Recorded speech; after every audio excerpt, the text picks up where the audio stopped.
Sveiki visi, mes grįžtame su dar vienu podcastu, iškart antros ir trečios serijos Night of the Seven Kingdoms.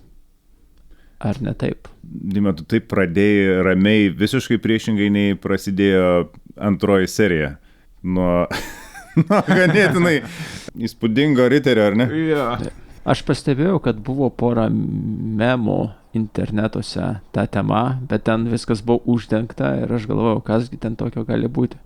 Pasirodo, šitas serialas doesn't take any punches. Ir kiekviena serija yra kažkas, kas susijęs su antru galu. Čia taip įdomu, nes šiaip aš girdėjau tokios kritikos, kad iš tam tikros fanų grupės, kad čia šitas serialas, aš jau matau, jisai intentional yra daromas, lowerinamas ten tas amžius žiūrėjimo ir jis čia vos netoks vaikams labiau yra, jau čia nebus tokio blood and gore, nebus labai nudities, nebus labai rimtų kažkokių politinių ten machinacijų ten visokių. Čia tiesiog su vaikais susėst, žiūrėti ir toks jau šiek tiek nusivylimo. Mes turėjom iškabintą akį, mes turėjome daug gyvūnų žiaurumo ir mes taip pat turėjome labai įspūdingą riterį, kaip Ignas pasakė. Tai ir yra tų žiaurumų, bet yra ir tokio smagaus, sakyčiau, 90-ųjų, 80-ųjų nuotaikingo ir nuotaikingo lightheartedness. Tas yra smagu, nes šiaip čia gal platesnė tema, tu užvedei, kad dažnai tikslinė auditorija, kuri, kaip čia geriau pasakyti, tiek serialų, tiek filmų, tiek žaidimų tikslinė auditorija dažnai būna sunku apibrėžta. Ir kai ji yra apibrėžiama, jinai, yra apibrėžiama labai racionaliai. Pavyzdžiui, mes čia kuriam serialą, kuris yra skirtas vaikams, tai vadinasi, jame turi būti toks smagus, šviesus humoras, neturi būti nuogybių ir taip toliau. Arba mes kuriam serialą jau suaugusiesiems, tai kaip tik viskas turi būti labai rimta, labai pilka, daug žiaurumo ir taip toliau. Bet taip būna, ypač, sakyčiau, anime pasaulyje ir čia ne anime, bet čia geras pavyzdys, kai tu sukuri tokį šutinį viso ko mišinį ir tas visai veikia ir žmonėms patinka. Tai man, tarkim, šios dvi serijos patiko, nors juose buvo ir žiaurumo, buvo ir nuogybių, bet buvo ir tokių naiviai šviesių, gražių momentų. Kaip jums bendrai? Aš pritarsiu į tą bendratį. Man kuo Night of the Seven Kingdom patinka, yra daug paprastų momentų. Kaip kad ir kiaušinių pirkimas. Kaip... Moterė, ar tau patinka kiaušiniai? Skydą pasimsi vakare. Ir įdomu, kad ponas Dankas, seras Dankas arba Dankanas aukštasis, jis neturi atsakymų į visų gudrius užmetimus. Kai ant jo kažkas važiuoja, jis tiesiog pasteni ir... Arba išvis, nieko. Taip. Kas jį padaro labai relatable ir labai likable, aš sakyčiau. Nes kiekvienas gyvenime tikriausiai, jeigu nėra jau labai smarkiai pabalnotas liežuvis, kiekvienas esame turėję momentų, kai tau sviedžia koks nors asshole tokį kietą šmaikščią ataką žodinę ir tuo metu tu tiesiog nesugraibai to žodžio, sugalvoja po 10 minučių, kaip tu čia kietai galėtum atsiliepti. Vienas ir kakojant. Taip. Bet čia iš tiesų kažkada žiūrėjau kažkokią YouTube essay apie tai, kaip padaryti personažą, kuris kad žmonėms patiktų ir kodėl šiais laikais kartais filmai su to labai feilina, kai padaro personažus pernelik tobulus ar pernelik tokius snarky, witty, tai reikia parodyti personažą nepatogioj ir apgailėtinoj situacijai, bet iš tiesų tas suveikia, nes tų situacijų žmonės yra patyrę ir su tuo susitapatina. Aš manau, kad čia labai labai gera technika ir turėtų būti dažniau naudojama. Jau nekalbant apie tai, kad tada tas personažas atrodo žmogiškesnis. Čia viena iš jo tradicinių būdų, kaip padaryti personažą mėgiamesnį arba bent jau suprantamesnį. Jo, bet žinai, jis dabar dėja kartais, nesakysiu dažnai, nes neturiu tam statistinių duomenų, bet jis kartais pamirštamas, kartais nueinama tuo keliu, kad jeigu tavo personažas atvyksta į kokią nors, nežinau, burtininkų mokyklą, ir nesakau, kad čia būtinai Haris Poteris, bet ir ten pasirodo vietinis Drakas Smirdžius, kuris sako ten ant kažko užvažiuoja prie tavęs. Tada tu bandai parodyti tą pagrindinį personažą ar personažę kaip iškart, žinai, tiekšiančius tiesą į akis galiai ir stojančius apginti ir taip toliau. Manau, kad tokių momentų reikia išlaukti. Reikia parodyti, leisti kažkiek tam blogiai pradžioje triumfuoti ir... Čia tu apibūdinai turbūt kiekvieną Marvelo naująjį filmą. Taip, pas juos dėja to yra nemažai. Pas juos herojai tik tai super, jokio kito. Bet grįžkime prie tai toks konceptas. Prie istorijos su Serodanko tikruoju riteriu, kurio ginklus jis perėmė. Ir turime šiek tiek istorijos apie jį. Tai Serodankas vis dar bando įtikinti arba surasti kažką, kas atsimintų jo serą. Jo senį. Ar jūs... aš va šitoj serijoje antroji, tai pajaučiau, kad, tikrai, tema spinasi apie tą, daugiau mažiau vis išlenda ir apie jį prisimenama per visokius ten storytellingus, gal kažkur ir panaudojama, kad parodėt, kad, tarkim, tas Targaryenų tėvukas, ar kaip jį čia pavadinti, dėdė, yra toks išmintingas, turi daug knowledge'o ir jisai toksai išsilaikęs, daug jo ten tų visų reakcijų galim spręsti. Bet šiaip ar jūs pajautėt, kad jau 3 serijas pažiūrėjom ir kiekviena serija turi atskirą savo temą? Be to linijinio storytellingo, kurį mes žiūrim, kad yra kažkoks, nes antram tikrai daugiau buvo apie jį prisiminti. Pirmas gal toks labiau introductionas. Trečia, dabar bekalbėdamas galvoju, koks čia galėtų būti. Kaip nekeista, man tai taip nebuvo.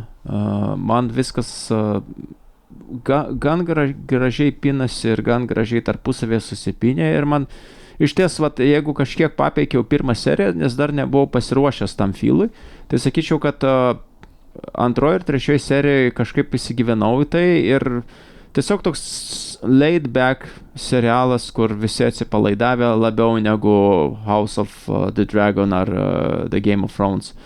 Ir vyksta kažkoks veiksmas, ten pagrindinis veikėjas nueina į kalvę, sako, aš neturiu šarvų, tada jo pažas nueina pasitreniruoti kažkur, skveros, tada dar kažkas atsitinka, pasišneka su mergina, kad reikia čia šildą nudažyti. Ir kaip nebūtų keista, tai nėra nuobodu. Ta prasme, visa ši biurokratija, jinai nenusibosta. Tu žiūri ir tau smagu žiūrėti ir galvoju, aš dar kokias 3 serijas taip tiesiog pasižiūrėčiau, kaip jie bendrauja tarpusavį. Čia grįžtant prie to paprastumo.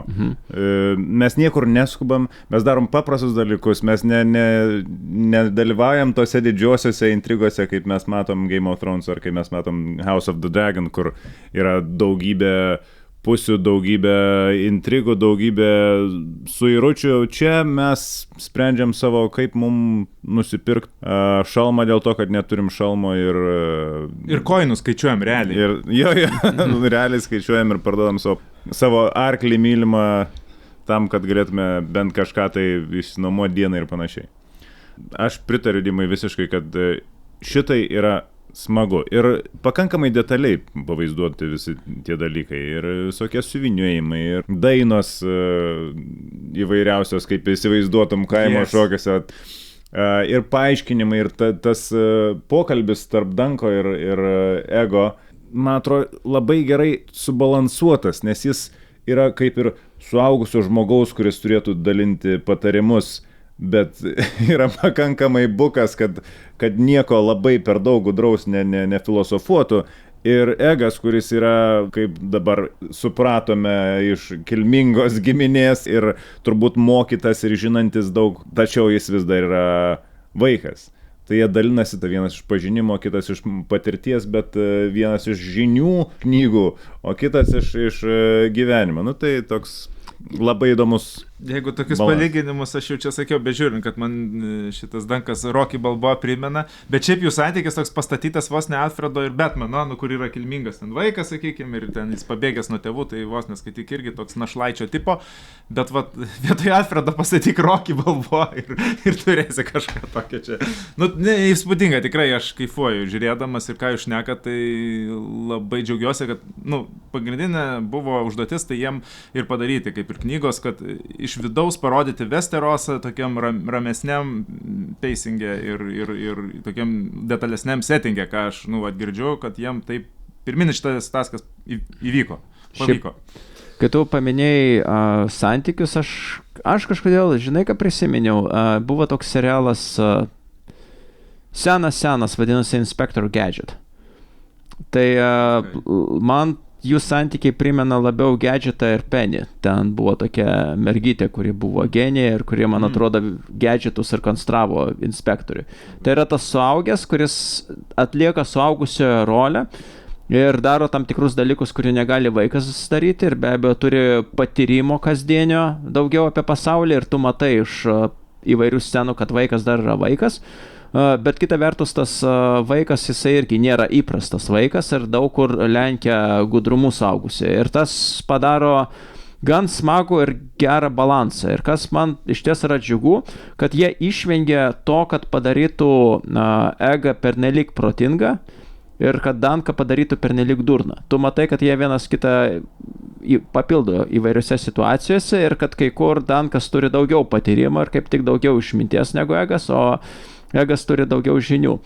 Ir dabar, ypač po to didelio revealą, kuris man buvo netikėtas ir gerai, kad aš neskaičiau knygų, tai aš to nesitikėjau. Netgi retrospektyviai tu supranti, kad viena vertus tai pateisina Ego tokį elgesį ir žinias, kurias jis turi, bet kartu tai nebuvo perspausta tuo metu, kai tu dar nežinojai, kodėl jis yra toks protingas, tiek, kad tai būtų buvę įkyru ir kad jis atrodytų smart ass ir kad dabar retrospektyviai tu galėtum pateisinti, kad matai, iš tiesų jisai yra priežastis, kodėl jisai yra toks smart ass. Bet to nebuvo ir netgi jeigu nebūtų to revealo, jų santykis vis tiek gan organiškas, smagus ir įtikimas. Abu aktoriai man bent jau labai patinka, kaip jie Taip. Gerai parinkti. Yeah. Bet kaip čia yra? Aš pirmą seriją toks skeptiškas buvau, bet serialas per 2 serijas mane visiškai nupirko. Amazing, čia yra visiškai amazing. Ir kad, nu, atrodo, nu, nieko čia įspūdingo nedaro, žinai, bet, nu, kartais small details sužaidžia, ir nu, gali padaryti labai gerą tau feelą. Aš dar grįšiu prie to, ką Ignas minėjo, prie paprastų scenų. Ir tai, ką dar paminėjau pradžioj, kad šitas serialas turi tokio 90 ir 80 filo, labai gero, kad serialas nebando for its own sake būti pernelyg dekonstruojantis ir pernelyg keičiantis. Jis supranta poveikį ir galę tokių paprastų, smagių dalykų, nesakysiu smagių, paprastų naratyvo triukų, kurie veikia prieš 200 metų ir jie veikia dabar. Pavyzdžiui, kai tu pristatai vieną iš personažų naujų kaip didžiulį pasipūtelį niekšą ir visokį niekadėją, jeigu tu tai padarysi teisingai pakankamai, tai žiūrovams bus smagu pamatyti, kaip jisai nugalimas ir jie labiau sirgs už pagrindinius personažus. Jeigu tu padarysi pagrindinį personažą, kaip minėjom, kad jis kai kur gal yra nerangus, kai kur jam nesiseka, bet kitur tu matai, kad jis be blogų savybių turi ir gerų savybių, tai irgi suveiks. Tai yra, nėra bandoma. Tu supranti, kad ta istorija, kurią pasakoja, bent dabar atrodo, kad ji yra gan paprasta ir jinai dėl to veikia. Nebandoma visiškai visko dekonstruoti, rekonstruoti, keisti dirbtinai įvelti kažkokių tokių super netikėtų posakių, super kitoniškų dalykų. Tai vat grįžimas prie to paprasto storytellingo, kurį turėjome įvairiuose filmuose 80-aisiais, 90-aisiais ir kur, sakykime, nuo 2000-ųjų jau buvo pradedama jo kažkiek vengti, labiau krypstant į sudėtingų, labai supintų istorijų pusę ir kartais norėdavosi to paprastumo. Tai va dabar mes jį turime. Jo, ir šitos pusės tu pasilgai labai ir apskritai tu žiūri tą klasikinį fantasy lore, kur vat yra blacksmith, kalvis ten, žinai, ten yra kažkokie tai noble ten su savo peripetijom, čia tada turnyrai ir tu kaifuoji, realiai. Dabar ką tu šneki, tai aš galvoju, jo, ir jeigu žiūri ten, tarkim, Dungeons & Dragons naują filmą, kuris buvo labai fainas, labai viską. Labai geras, jo. Jo, bet vat jis yra toks jau, gali sakyti, gan šiuolaikiškas, žinai, va taip sukaltas, toks greitas pacingas, ten daug kas vyksta.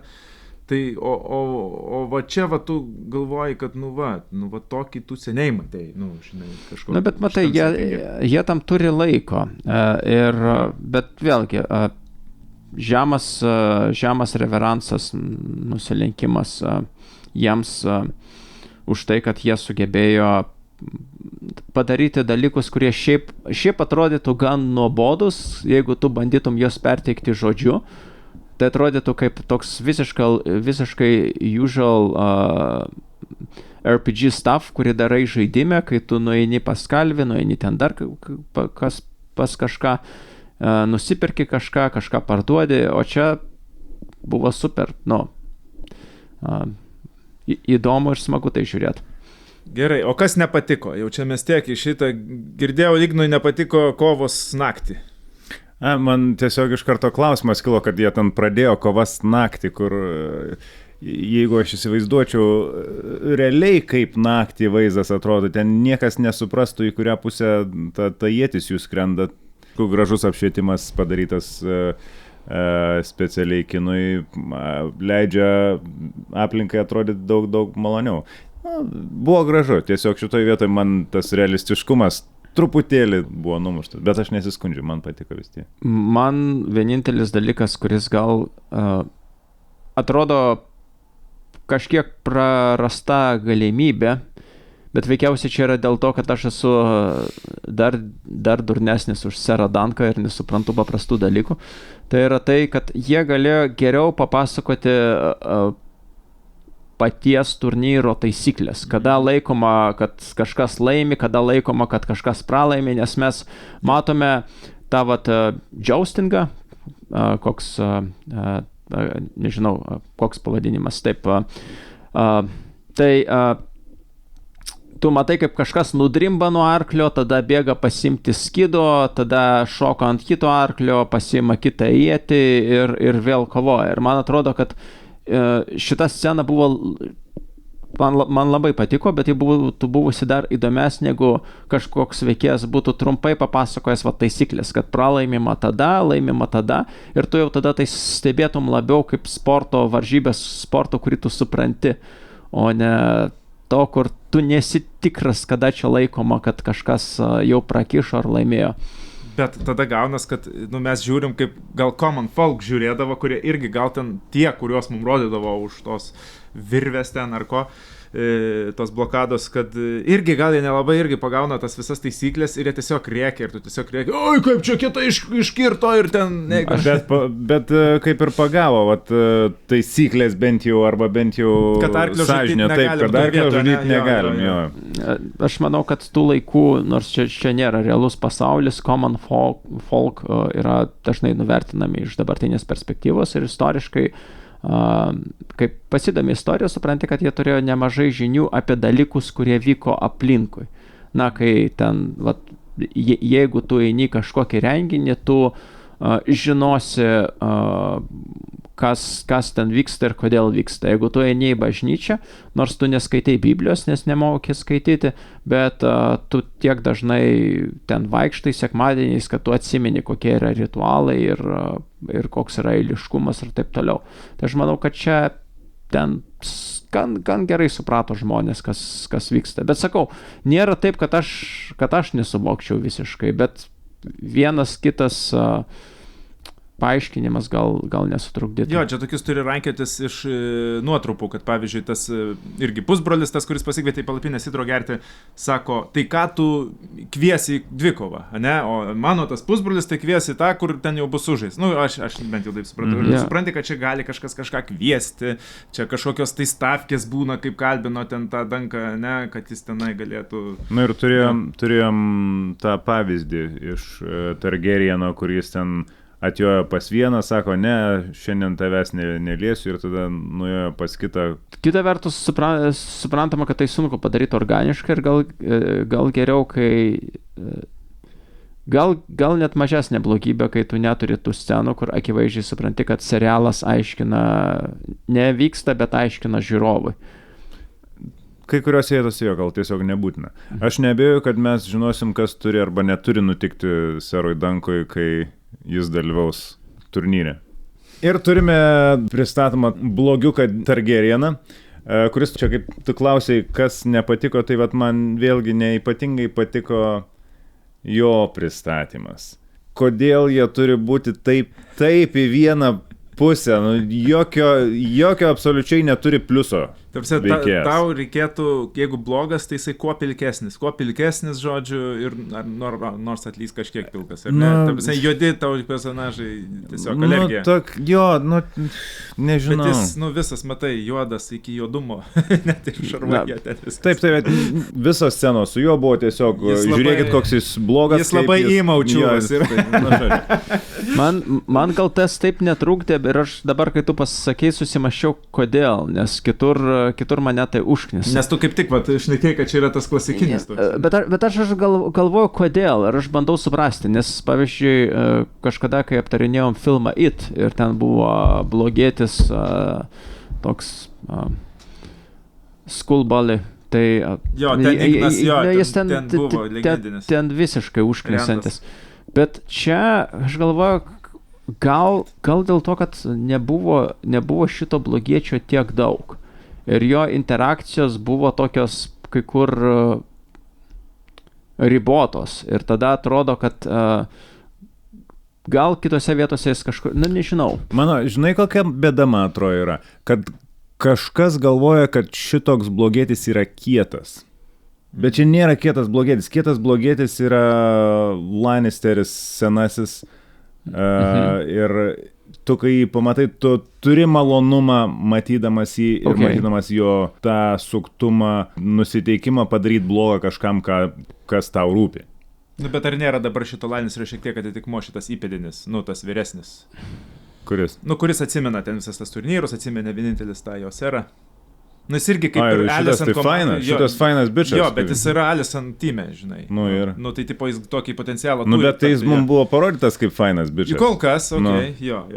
Man, aš galvoju, kad gal manęs jis tiek nekniso, nes kol kas, jis man atrodė ne kaip išdirbtas veikėjas su ambicija būti veikėjo, bet kol kas jisai buvo toksai plot device, per kurį tu matei tą opresiją. Žinai, aš suprantu, tiesiog man... Bet aš sutinku su tavim, ta prasme, aš sutinku, tu mane ko neįtikinai, kad jo, blogai, kad jie jį padarė tokį visiškai vienpusį. Gal šiek tiek galim paaiškinti tuo, kad tos politikos ir taip čia yra, žiauriai, minimaliai ir va tas to pusbrolio jaunojo prasiveržimas, jis toks nuskambėjo kaip prie stalo, žinai, apie Žemaitaitį ar kažką ten. Toks rentukas ir po to, oi, sorry, aš čia iš to paėjau, iš to labai jokingas. Bet va tada mes galim pajausti, kuo žmonės gyvena, nes iki šiol mes visiškai nesupratom, ką reiškia, kad Lannisteri atvyksta, ką reiškia to, va, kur tu sakai, kad fainas bičas, kad mes čia esam svečiai, pagarbos parodykim čia. Kas čia vyksta, iš vis kokios čia taisyklės. Ir taip mes tada kažkiek, mums taip vizualiai parodo, kad yra tie Targaryenai ir yra jie tokie pagedę, kai kurie, žinai, labai pagedę. Ir tada kaip tu kitaip, jeigu tu turi labai ribotą tą, žinai, kadrų kiekį. Čia toks jo, čia nėra paprasta gal. Žinai, aš galvoju apie kitus veikėjus, kurie buvo pirmoj serijoje, tas ponas Krepliauskas. kuris, nėra... Kokie fantastiški kadrų perėjimai čia yra, čia tiesiog, čia net iki to, kad jie dainuoja ir galiausiai kitam kadrui vištos nukodakuoja tą žinai, toną. Taip, editingas buvo labai geras, montažas galima sveikinti su ir garsu, ir vaizdu.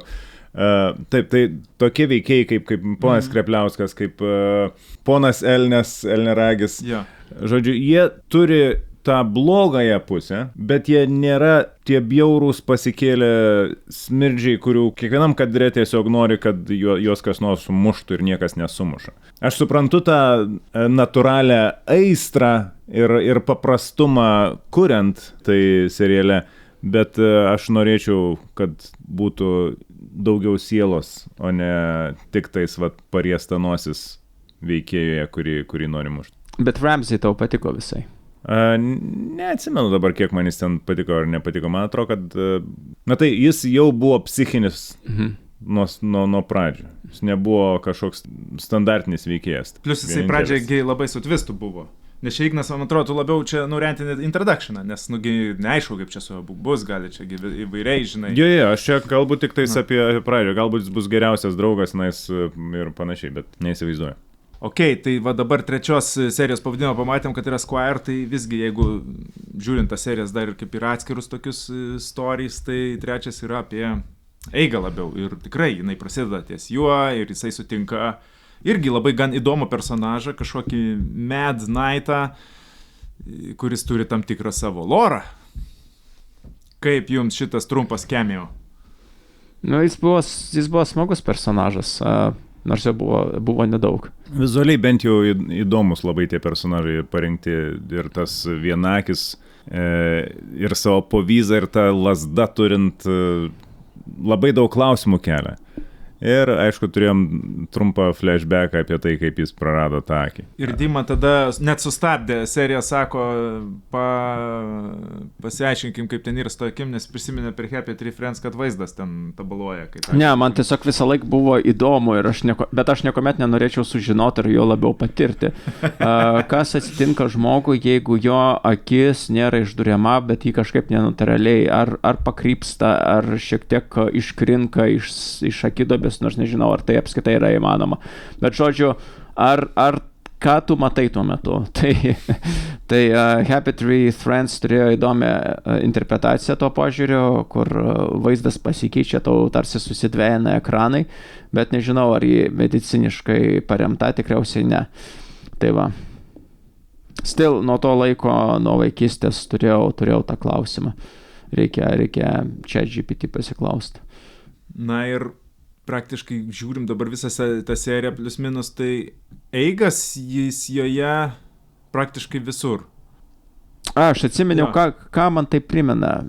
Yra toks Marko Tveno romanas Princas ir Valkata. Okay. Ir ten susikeičia vietomis Princas ir Valkata, kurie Henriko VIII dvare, tiksliau Henrikas VIII miršta knygos pradžioje ir princas tas Valkata pasidaro karaliumi, o princas ten yra kažkur valkatauja ir nežino, kaip čia grįžti rūmus, bet kažkuriuo savo kelionės metu tikrasis princas valkataujantis, jisai sutinka tokį didiką, nuskriaustą didiką, kuris ten negali išsiaiškinti santykių su savo šeima, yra ištremtas ir tiesiog keliauja per Angliją ir jis prie jo prisideda.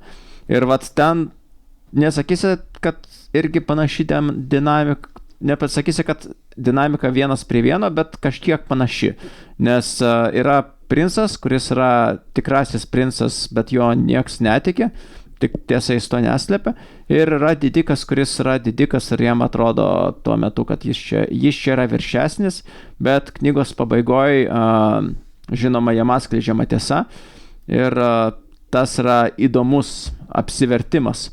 Tai vat čia paskutinė serija ties tuo apsivertimu baigėsi, įdomu, kas bus toliau. Taip, ir dar prisimenant, vėl buvo panaudotas aukšto žmogaus apibūdinimas, tik šį kartą merginai. Buvo pavartotas žodis gigantic. Neatrodė ypatingai tenais kažko tai išskirtinai aukšta, kai žiūri patį serialą, bet teko išreikštinai pasakyti, kad taip, jie yra aukšta ir kaip tik tai stinkanti Dankui. Galiausiai gale piktasis Daimonas būtent ją ir užsipuolė. Ir sulaužo į pirštus. Ir jūs galima paaiškinti, kodėl būtent sugalvoja laužyti pirštus. Nu, žmogus, žodžiu, žiūri, ateina į teatrą pažiūrėti, nu ką čia vaidina. O, tai jie čia neteisingai vaidina, čia drakonas pralaimi, čia yra šventvagystė. Ir tai jis nueina ir sulaužo į pirštus. Nes jį nudūrė su pirštais nudūrė drakoną. Su pirštais, su kardu. Taip. Aš pirmą galvojau, kad iš jos nori padaryti Three Finger Alice, ar kaip jie. Bet, ne, čia far-fetched, bet kai tu tai paminėjai, vat aš pajaučiau, tikriausiai pajutau, kad iš tiesų būta tos gyslos nemalonios, apie kurią šnekėjo Ignas. Jeigu būtų gal geriau paaiškinta, kodėl būtent jis norėjo ją nudurti, nes dabar tai atrodo, nenudurti, atsiprašau, jie nudūrė drakoną, jis panorėjo jai sulaužyti pirštus. Gal ta scena būtų dar geriau susižiūrėjusi. Nes dabar atrodo, kad jisai tiesiog atėjo pasižiūrėti vaidinimo, sprendžiant iš to, kaip tas vaidinimas vyko, jis nėra kažkoks neįprastas, tai yra netrodo, kad čia yra kažkokia šventvagystė ar nežinau, knygų gabenimas per lietuvių kalbos draudimo metu ar dar kažkas, kad tai tiesiog vyksta vaidinimas ir jis dažnai toks vyksta ir tada atėjo vienas asshole ir jisai nusprendė, kad man šiandien reikia su kažko susimušti, reikia kažkam trenkti, man nepatinka, kad čia nudūrė drakoną, tai aš dabar tiesiog ją sumušiu. Jeigu būtų labiau paaiškinta, kad tas vaidinimas arba jame kažkoks yra elementas, kuris labai nepatinka Targaryenams apskritai, tas drakono nudūrimas, kad tai yra pavojinga taip vaidinti, arba dar kažkas. Gal tai būtų susižiūrėję šiek tiek skaniau. Jo, čia ganas tokia tiesiog išraiška simbolinė, kad jie yra uzurpatoriai ir kartais eina be jokių ten skrupulų. Kas man dar biški kliūna, tai toks pacingas. Nu, tokios detalės, aišku, čia jau kabinėjimas, bet žiūrėkit, Eiganas pamato, kad jis prie jos lenda. Ir jis nubėgęs, ką pasako Dankus, sako, jisai ją skriaudžia. Tai reiškia, jis jau turėjo ją kaip ir paimti, fiziškai jis turėjo suprasti, kad jisai jai kažką blogo darys. Tai jis per tą laiką spėjo nubėgti palapinę, pakvies tas Dankas atbėgti iki ten ir tik tada pamatyti, kaip jisai laužo pirštus. Tai visą laiką ką jis ją darė. Tiesiog laikė, ta prasme, pagal logiką normalią, tai jau turėjo seniai būti pirštai sulaužyti ir dar kažkas dar padaryti. Tai jis galėjo tiesiog gerėti savimi, savo blogumu ir tenais komentuoti, o kaip tu drįsai, čia nais tai padaryti ir taip. Žodžiu, viską, ką gali įsivaizduoti, ko aš nemėgčiau, tai jis galėjo šito visko užsimti, nes tai buvo parašytas. Kaip apskritai jums tas santykis, nes tam santykiai tikrai jis iš karto nuo pirmos serijos jau mezgėsi, jis ateina visas apkerėtas jos grožio ten ir viskas, ką jinai daro, jisai ten lydosi ir tu supras, kad čia gali jau bildintis nebloga meilės istorija, bet vėlgi, ant kiek jūs tikit šitų dalykų, ant kiek jūs galvojat, nes, ten fainai buvo, kad jie ten dviese pasėdėjo, parimojo ir fantazavo, ne, bet aš, čia grinai buvo toksai, kad davai pafantazuokim, kaip mums būtų ta idilė kažkokia. Bet kai jau sutiko tą raganą, tą, kuri ten, ir čia toks būna, kur, tikrai toks, atrodo, random, gali net ir visiškai praskipinti, bet dažnai būna, kad visiškai teisingai taip ir pasako. Ir pasakė man, jeigu neteisingai prisimenu, kad jis bus turtingesnis net už Lannisterius, ne? Kas vėlgi sunkiai tikėtina, bet why not? Eiktų savo. Tai va, tai ar jūs tikit dabar, aš dabar bešnekėdamas galvoju, blemba, čia gal tikrai, real bus jinai jo žmona, nes aš visą laiką žiūrėjau kaip į kažkokį žaidimą, kaip į kažkokį tokį, romantinę liniją, kuri tik praturtina istoriją. Žinai, kas man... Nebainu, žinai, kas, jeigu pasirodys, kad ji nebus jo žmona, aš visiškai būsiu, tai nebus blogai, jeigu pasirodys, kad tai bus jo žmona, tai irgi man nebus blogai. Tu palėtėjai du skirtingus dalykus, bet man jie yra apie tą patį, nors jie atrodo labai skirtingi. Tai yra scenos jų flirto nepavykusio ir scena su ragana. Ir mano galva, dabar susimaščiau, kad viena scenų grupė yra padaryta gerai, antra dabar galvoju, kad man netaip patiko. Vienas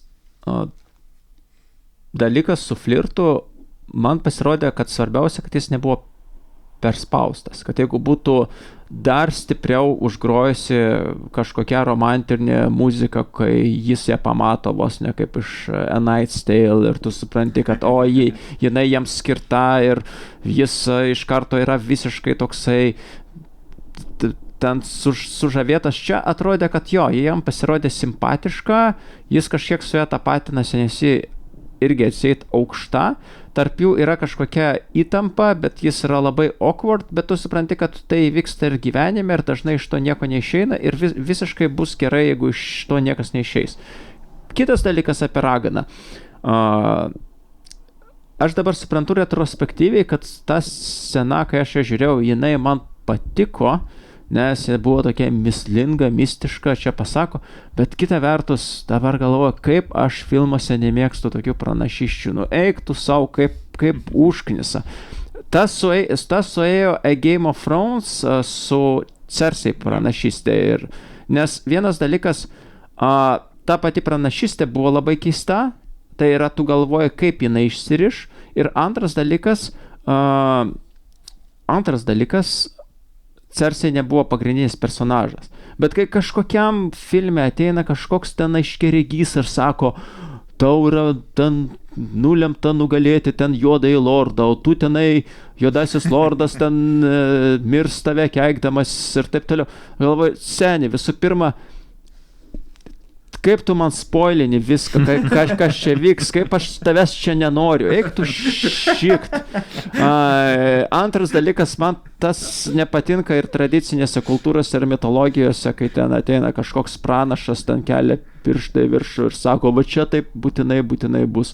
Man patinka, kai tai būna apžaista, kaip tai, tarkim, buvo apžaista senam geram Empire Strikes Back, kur Yoda tarsi pateikė tam tikrą pranašystę, bet ji buvo labai trumpuoju laikotarpiu ir jisai pabrėžė, kad ateitis visuomet yra judesyje, tai yra šito gali ir neįvykti. Ir ji kartu buvo pakankamai miglota. Tai kodėl aš čia tas scenas taip bandau surimuot, nes jos yra skirtingos, bet aš čia kalbu apie tai, kai serialas, kai istorija, kai filmas, kai knyga, tau pati save spoilina. Ir man tas nepatinka, man tai yra pet peeves, kai kažkiek išduoda It's Alright ir kai netgi nueina tuo kursu, kur atrodo, kad nueis irgi Alright, bet kai tau arba ateina aiškiaregys ir pasako, kaip čia viskas bus, ir tu žinai, kad tu dar turi 300 puslapių perskaityti ir žinai, kad tu jau žinai, kaip viskas bus, arba kai tau filme parodoma mylimoji ir ji tokiom nutveksta spalvom, kad supranti, kad čia tiesiog bus labai labai tradicinis romanas, arba kad netgi ne tai, kad tai yra nuspėjama, bet kad serialas tave ves už rankutės labai labai smarkiai, kad įtikintų, kad čia yra visų laikų meilė. Man ne visą laiką tai patinka, tai vat. Bet čia tu neėmė šitą spoilinimą to modelio, kai jau pradeda galu. Dažnai būna toksai storytellingas, kad pradeda pabaigą, intentionally. Taip. Ir tada veda jau iki tos pabaigos. Tai čia ne apie tai tu, nes čia dar kitoks būdas yra. Ja, čia yra kitoks būdas ir su to meilės istorijom Don't Get Me Wrong, pavyzdžiui, Romeo ir Julieta, amazing knyga, visa knyga yra meilės istorija. Titanikas irgi, nors man dabar jisai netiek patinka, bet still. Tai yra meilės istorija, tu supranti, kad tai yra tam ir skirta, susidūrė du žmonės, tu supranti, kad čia kažkas išeis, jeigu tai būtų bandoma kažkaip dekonstruoti per jėgą, tai būtų blogai. Bet ką aš sakau, kad man labiau patinka, kad tai yra daroma pakankamai subtiliai. Ir va šitam seriale tai yra daroma pakankamai subtiliai, ta meilės linija, kad tu sirgtum, kad tarp jų gal kažkas įvyktų, bet kartu tai nėra visiškai taip tau į veidą. Bet jeigu teisingai suprantu, tai tau su romantinė linija viskas labai gerai, kas vyksta, o bobutė nepatiko. Aš tiesiog sakau, kad mano pet peeves yra aiškiaregiai, kurie ateina ir tau viską išpasakoja. Ir šiaip man pranašysčių motyvas, va čia yra dalykas, kur man patinka, kur istorijas tai dekonstruoja, kad pasirodo, kad ten neįvyko nieks. Tu bobutės defense, aš sakyčiau, ir jų šiek tiek. Čia ta prasme, kad, žinai, yra toks, kaip tu sakai, yra du riteriai ir abiem pasako jų ateitį, žinai. Bet čia yra, antiek ant tiek kardinaliai skiriasi tą, ką jim pasakė ir nuo situacijos jų, kur jie buvo. Nu, čia, žinai, jie galvoja, gal mes va šitą užgošime. Jo lab, kad serialas tikriausiai net nebus apie tai. Ir dar yra kitas dalykas, kad gali būti, kad nemažai žiūrovų, kurių gal yra ne tiek daug, kiek Game of Thrones žiūrėjo, turbūt, ir tie, kas žiūrėjo, greičiausiai žino, kaip ten, galiausiai jų ten tas galas, žinai. Čia, žodžiu, čia bandymas išviniot, bet jo, kad tu sakai, tai aš, pilnai sutinku jo. Taip va. Galbūt ta kerėtoja per nelyg daug pasakė. Mažiau pasakyti, you'll be the king ir viskas. Ne? Jo. Galėtų jo netgi tokį numes, jo, tu būsi karalius ir išeit. Mums tada pakankamai greitai atskleidžiama pabaigoje serijos koks priežastingumas, kodėl jis bus karalium. Galbūt tai prideda egui daugiau pamąstymo, kodėl jo galėtų nemėgti kaip karaliaus ir kodėl džiaugtis visi, kai jis mirs. Ir tai primena tai, kad dažnai kurdamas istoriją, tu turi žongliruoti dalykais ir turi iškeisti didesnės blogybės į mažesnės blogybės. Pavyzdžiui, aš suprantu, kad tikriausiai ta kerėtoja buvo įdėta dėl to ir kartu ji buvo įdėta dėl to, kad tiem, kas neskaitė knygos, tas dalykas, kad staiga jie Egą padarė karaliumi, ne karaliumi, atsiprašau, Targeryenu, tai yra atskleidė, kad jis yra Targeryenas, kad tai nebūtų pernelik netikėta ir ištraukta iš šiknos, kad tai netrodytų, kad mes dabar bet ką galim padaryti Targeryenu, kad būtų kažkoks toksai build-upas. Bet žinai, labai pakankamai daug tų visokių detalių sudėta buvo ir apgalvota, kad visa ta Ego istorija veiktų. Jo tie plaukai nuskusti ir pokalbis tarp vienų, tarp kitų apie tai, kad pradingo tie sūnėnai ar kas tenais, nežinau, kokios tenais šeiminės partijas ir kad jau dabar iš joje tenais ieškoti kažko tai galiausiai ir tas močiutės pasakymas karalium tu būsi ir jo, ir aišku, pačio Ego visos žinios yra. Visi, žodžiu, tie susideda galiausiai į tai, kas galiai išsiriša. Štai jis. Tik tai galiausiai šito nepatvirtinsiu, tikrai neatsimenu, bet tarkim, tu darai viską labai pagal knygą. Bent jau, tuos esminius momentus, žinai. Ir ten va taip parašyta, kad ten būtent exactly taip sakė. Ir dabar ką tu darai? Viską darai pagal knygą. Aš asmeniškai esu tas, kuris neturi daug pretenzijų, kai tu kuri išvestinį kūrinį. Tai tu būtum išėmės ir labai nesiparnęs. Aš nežinau, kaip aš daryčiau, aš nesu geras scenaristas, geras režisierius, bet pun intended, kai ragauji kiaušinį, kuris blogai iškeptas, nereiškia, kad tu ir gali tą pasakyti, nereiškia, kad tu gerai iškeptum. Bet vienas dalykas tiesiog, ką noriu pasakyti, kad aš neturiu pretenzijų dažniausiai tom istorijom išvestiniam, kurios kažkiek keičia originalą. Skirtingai nei daug fanų. Man pavyzdžiui, kad kažkas pakeitė, nežinau, sceną ar dvi Žiedų valdovė ir neįdėjo Šyro išganimo pabaigoje. Man pasirodė, kad man tai buvo ok. Bet Žiedų valdovas nėra tas, kuris labai jau pagal. Gerai, kitas Shiningas. Man patiko Shiningas. Tai ten iš viso. Taip, ten... bet čia tiesiog aš sakau, kad čia tas, kur geras pavyzdys, kur pagal knygą ir gerai daro. Taip. Tas labai retas pavyzdys. Man gal nepatinka tokie 3 momentai, kai tu kuri pagal kažkokį originalą. Vienas momentas man be abejo nepatinka, kai tu labai tiesmukai, labai banaliai, pabrėžiu, tiesmukai ir banaliai triedi ir visai humiliatinį pradinį šaltinį. Nes pavyzdžiui, Kubrikas, jisai iš tiesų ir Kingas taip galvoja, aptardė originalų švytėjimą, bet jis tai padarė subtiliai, I am okay with that, nes tu supranti, kad tas kūrinys yra pakankamas savo, kad jisai egzistuotų kaip atskiras kūrinys. Bet būna kai tu pasiimi kūrinį ir tu pasakai, kaip mes kažkada su tavim diskutavom apie geras pavyzdys, matyt, yra paskutinis žiednešys, ar tokie, kur tu padarai tokį, netgi yra tam žodis, bet... Čia tas rusų? Jo, taip, kur tu pamiršau tą žodį, ne dekonstruojantis, bet kažkoks revisionist, kai tu padarai tokį revisionist piece, kuris visiškai viską pakeičia. Kartais tai yra ok, nes tai yra labai taip atvirai ir iš karto atsiriboja, bet kartais tai yra padaroma taip banaliai ir taip kitaip. Dabar man neateina į galvą pavyzdys, kur man nepatinka. Man atrodo, kad tai yra toks dalykas, kai tu ateini į svečius ir užkeli kojas ant stalo ir tai yra tiesiog tokia tiesmuka nuvalkiota nepagarba, kuri man yra fe. Nors man kai kurios dekonstrukcijos žiauriai patinka, bet sakau, ta maniera, kuri tai yra padaroma, man kartais nesueina.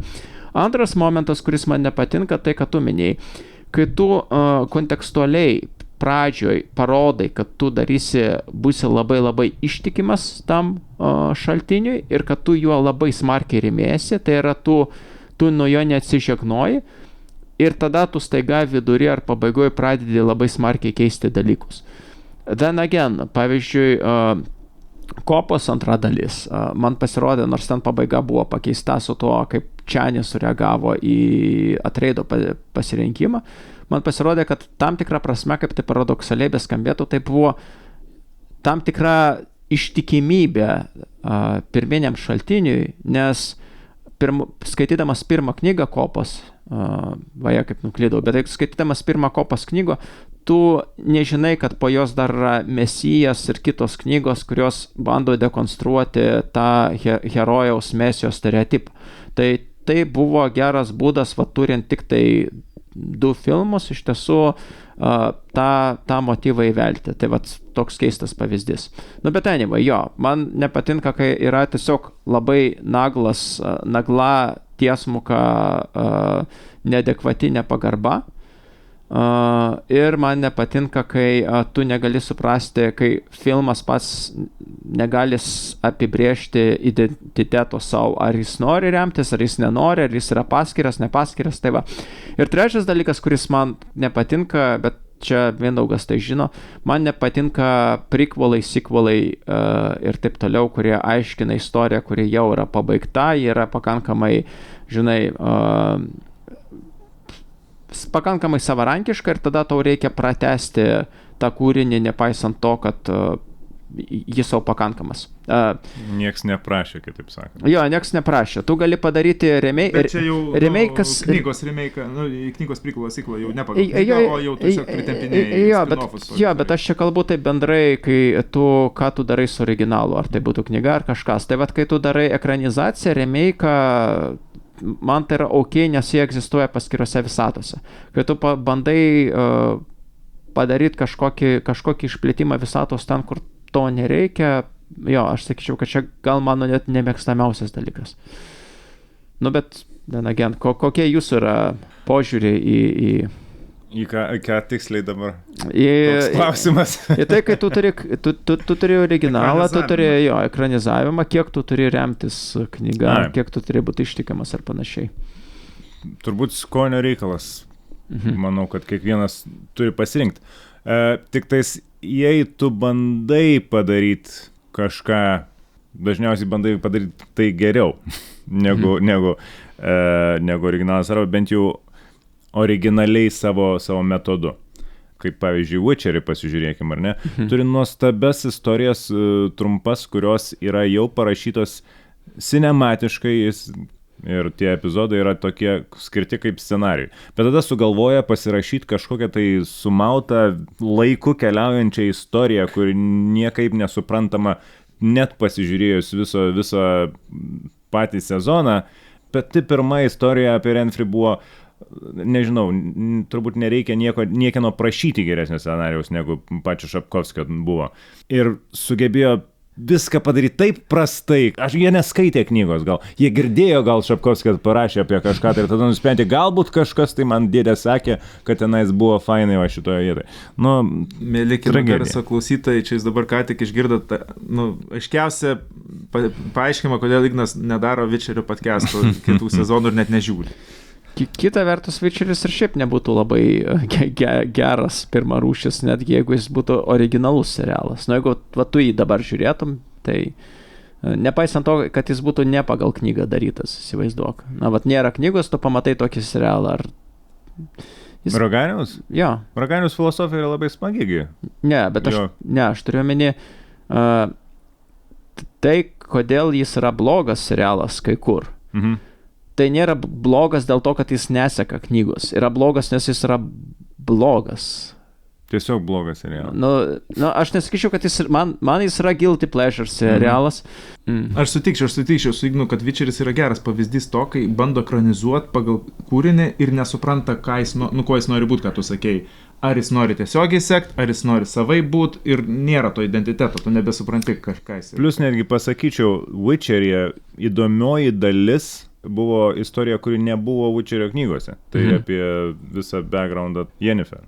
O Game of Thrones, jeigu čia taip vėl grįžti, ne apie ką mes čia šnekam, tai aš tikrai mano kuklę nuomonę pritempčiau didžiąją dalim visą disaster, kas buvo gale, aparto dar, kad tai buvo sukišta ten į mažai serijų, aš jau gerokai jau 7 sezone, kai žinau, jau pradėjau nuogastauti, kas čia bus, ir valia gavom, bet dar ir kitos, kad tikrai jie sekė pagal knygas ir po to nebeturėjo to knygų ir mes nei vienas iki galo turbūt niekada ir nesužinosim. Pasakė jiem ten Martinas, ką pasakė, kiek pasakė, bet tas akivaizdžiai matėsi, kad jie nebeturėjo materialo. Ir kai jie turi materialą, kad ir tokį strošną ten kronikų lygio kaip House of the Dragon, jie net ir su tokiu ribotu materialu, jie sugeba padaryti dalykus, bet kai jie nebeturi jokio materialo, ir tikrai tas turi žiauriai didelį įtaką, kad turėjai prisirišęs fundamentaliai prie tokio dalyko. Kaip ir dabar, ką mes turim, mes visiškai turim labai ištikimą ir linijinį sekimą. Aš norėčiau čia tokį devil's advocate vaidmenį prisimti ir pasakyti tokį dalyką, kurį visą laiką norėjau pasakyti apie Game of Thrones pabaigą. Man atrodo, kad pabaiga buvo labai suvelta, man atrodo, dėl pacingo buvo siaubingai suvelta, bet kartu ji buvo priimta taip prastai fanų, nes tu neturi knygų, kurios pateisintų tokią eigą.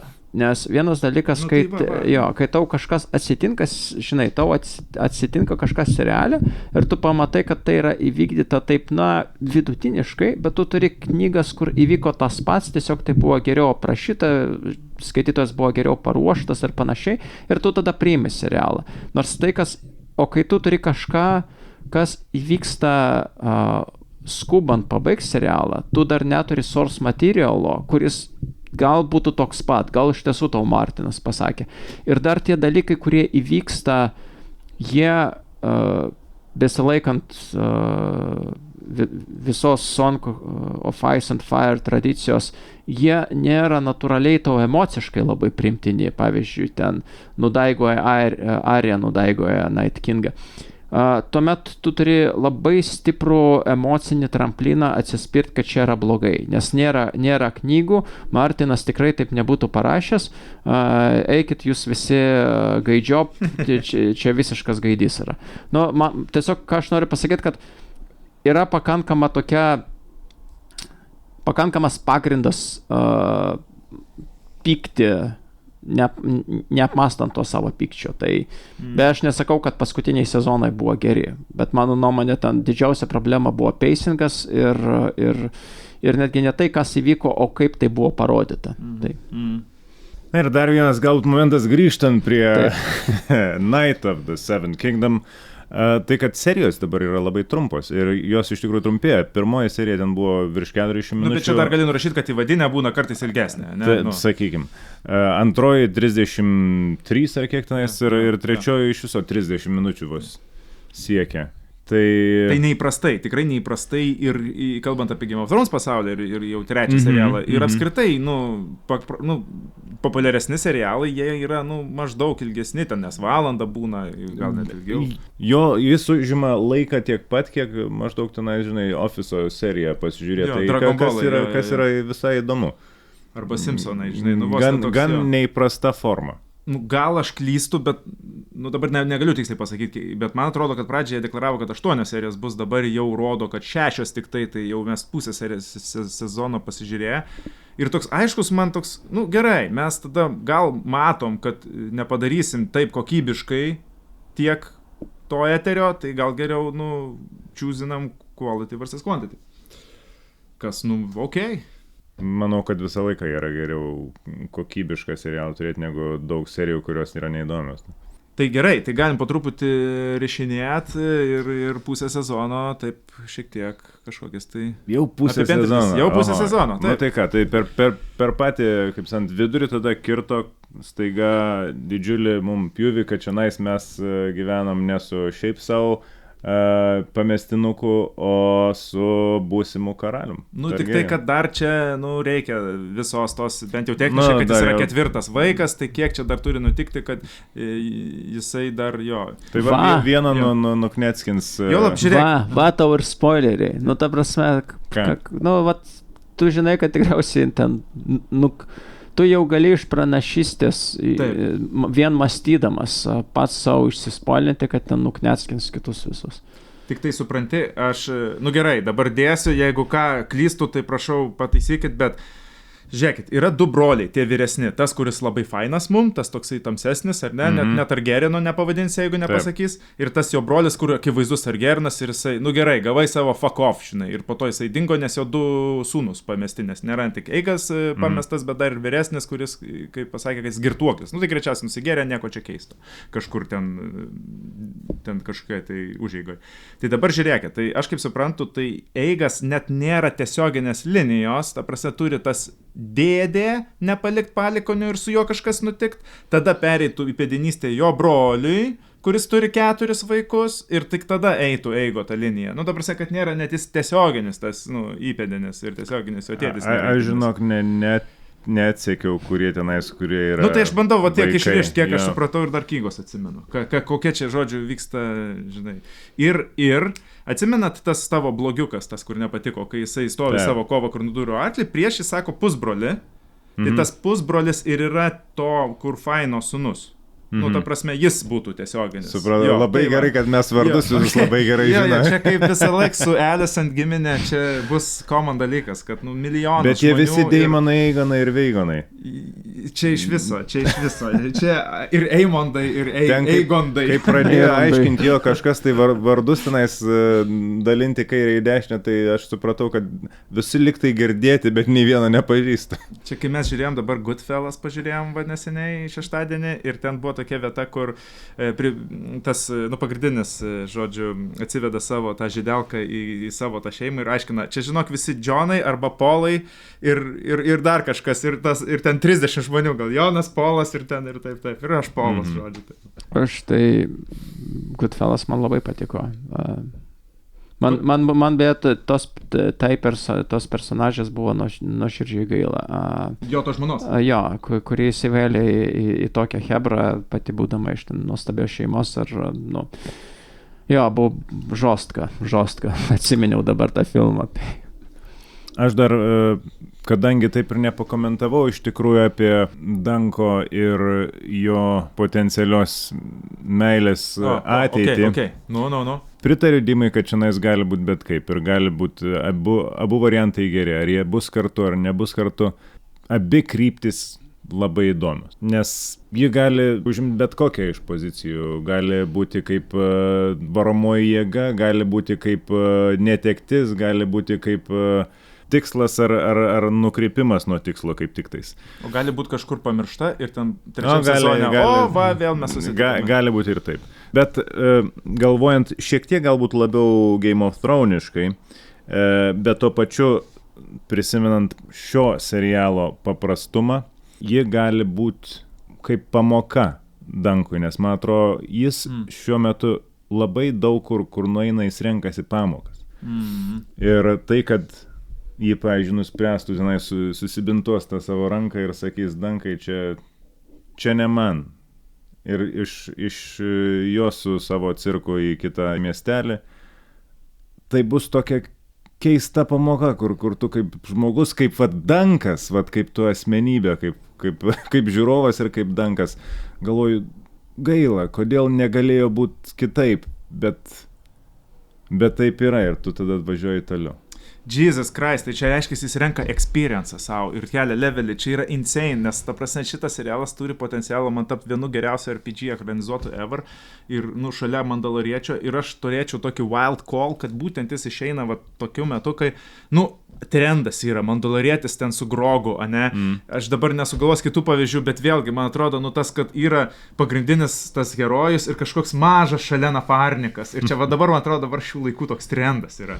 Šiaip, šitas trendas yra, bet, sakyčiau, jis buvo ilgą laiką, bet jis sunku padaryti gerai, nes vaikai labai dažnai būna annoying. Jie būna siaubingai annoying serialuose, filmuose ir nenori pasirodyti kaip žmogus, kuris ten nemėgsta vaikų, bet jie būna annoying, nes iš jų arba padaro visiškus smartesus, arba padaro tokius dalykus, kur tu supranti, kad kultūriškai tas veikėjas, jisai nieko jiems negali padaryti, kažkaip sudrausti, o kūrėjai galvoja, kad tas pats faktas, kad šitas personažas yra vaikas, padaro jį cute ir visaip kitaip pakenčiama, o jis neaišku, kodėl ten yra, arba daro nesąmonės, ir tu galvoji, jeigu tavęs čia nebūtų, tai prasme, būtų žymiai smagiau. Tai čia yra pavyzdys, kai yra gerai padarytas šitas momentas. Gerai, tai dabar rezimuojant, aš galėjau pradėti, kad, man tai pradžiai buvo toks, kas čia bus, labai didžiulis toks ir nerimas, ir šiaip visas 3 serijas, jeigu imant, ir labai gerai viskas, ir man tiesiog buvo faina būt, faina įsilieti šitą pasaulį ir keliauti kartu taip visiškai tiesia linija su jais, niekur nenukrypstant. Ir gerai, pabuvom, 3 serijos, viskas ok, ir dabar persivertė į tokį, kad man jau dabar tikrai įdomu. Man tikrai dabar labai jau laukiu, kas čia toliau dėsis, kas čia toliau bus, nors kažkiek atsimenu ten iš knygos, bet pradžiai net nereikėjo man jau kažkokio, kad tiesiog galės ten vaikšinėti, viską rinktis tą XP, ten susipažinti su pasauliu, bet dabar jau mes persivertėm į kitą etapą ir sakyčiau, dabar toks antras aktas prasideda, kuris, tikrai suintrigavo. Bet ar tu kaip nors dar rezimuot? Ne, aš neturiu ko pridurti. Jau viską išsakei, ne? Neturiu ko pridurti tam, ką tu pasakei. Man yra smalsu, nes dabar buvo toksai kirtis, po kurio viskas pasikeis. Tai. Aš irgi taip galvoju, kiek išmes mus iš kasdienybės, o kiek joje paliks. Kadangi man atrodo, mums visiems 3 visai patiko sėdėti kartu su Eigu ir kepti kiaušinienę ir valgyti tos viduramžiškus burgerius. Yeah. Da da da da da da da dum bum da dum bum da dum bum da dum dum dum da da da da da da dum bum da dum bum da dum bum da dum